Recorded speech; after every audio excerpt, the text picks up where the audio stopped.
এটা কোনো নাটক, সিনেমা বা রূপকথার গল্প নয়। বাস্তবে এমন প্রতিষ্ঠানের খোঁজ মিলেছে ঝালকাঠির রাজাপুরে। স্কুলে অডিটের সময় এবং উপবৃত্তির টাকা ওঠানোর সময় হাজিরা খাতায় সবার উপস্থিতি দেখা গেলেও অন্য দিনগুলোতে দেখা মেলে না শিক্ষার্থীদের। সরজমিনে দেখা যায় বিদ্যালয়ে উপস্থিত নেই একজনও শিক্ষার্থী।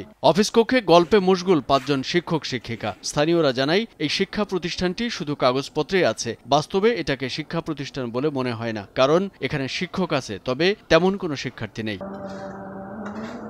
প্রতিদিন শিক্ষকরা সকালে স্কুলে এসে হাজিরা দেয়, এরপর ছুটির সময় শেষ হওয়ার আগেই বাড়িতে চলে যায়। ঝালকাঠির রাজাপুরে 121 নম্বর নিজ গালুয়া মরহুম ফজলুর রহমান সরকারি প্রাথমিক বিদ্যালয়ের ভবন ও শিক্ষক থাকলেও বাস্তব চিত্র আসলে ভিন্ন।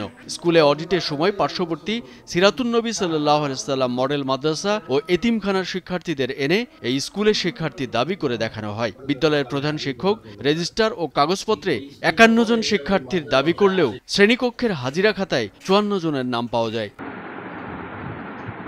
নিয়মিত হাতে গোনা 3 থেকে 5 জন শিক্ষার্থী ক্লাসে আসলেও প্রতিদিন হাজিরা খাতায় উপবৃত্তির জন্য শতভাগ উপস্থিতি দেখানো হয়। বিদ্যালয়ের সহকারী শিক্ষিকা মোসাম্মদ ফাতিমা বেগম বলেন, প্রতিষ্ঠানের শিক্ষার্থীদের সংখ্যা কম, তবে নিয়মিত 3 থেকে 5 জন শিক্ষার্থী আসে, কিন্তু হাজিরা খাতায় উপবৃত্তির ক্ষেত্রে সবাইকে উপস্থিত দেখানো হয়। তবে কেন দেখানো হয় সেটা তিনি জানেন না। উপবৃত্তির যতটুকু জানি উপবৃত্তির কারণে এটা দেয়া হয়। উপবৃত্তিটা মিসিং না হয় তাহলে তো মোটেই পাবো না। এটার কারণ অবশ্য আমি জানি না, যেভাবে চলতেছে। উপবৃত্তি দিলেও তারা কেন স্কুলে আসে না এবং 30 তারিখে হাজিরা খাতায় কেন হাজিরা নেওয়া হলো না, এমন প্রশ্নে তিনি বলেন, আমরা শিক্ষার্থীদের টিফিনের বিরতিতে অফিস কক্ষে বসে হাজিরা দিয়ে দেই। আজকে কোনো শিক্ষার্থী না থাকায় হাজিরা নেওয়া হয়নি। তারা নুরানি মাদ্রাসায় যায়, আমরা তাদের জোর করে রাখতে পারি না। মনে করেন 5 জন ক্লাসে বা 3 জন, আমরা জানি কে কে আসে, আমরা নাম ওটা পরে আবার ওটা হাজিরা দিই।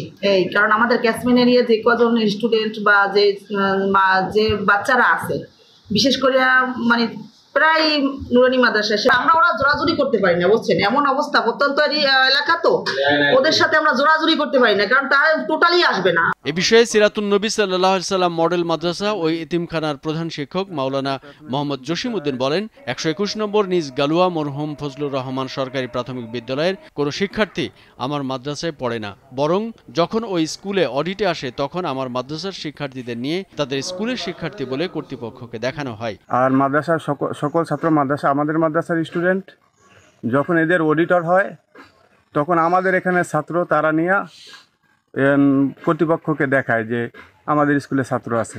এ বিষয়ে বিদ্যালয়ের প্রধান শিক্ষক মোহাম্মদ আজম খান ক্যামেরার সামনে কথা বলতে রাজি না হলেও তিনি জানান, স্কুলের শিক্ষার্থীরা না থাকলে নাই, অসুবিধা কি? আমরা তো আর কোথাও নিয়ে রাখি নাই। স্কুলের শিক্ষার্থী পার্শ্ববর্তী নুরানি মাদ্রাসায় পড়ে, যার জন্য স্কুলে আসে না। তার স্কুলের শিক্ষার্থীরা কেন নুরানি মাদ্রাসায় পড়ে এমন প্রশ্নে তিনি বলেন, আরবি পড়ার জন্য ওই মাদ্রাসায় যায় তারা।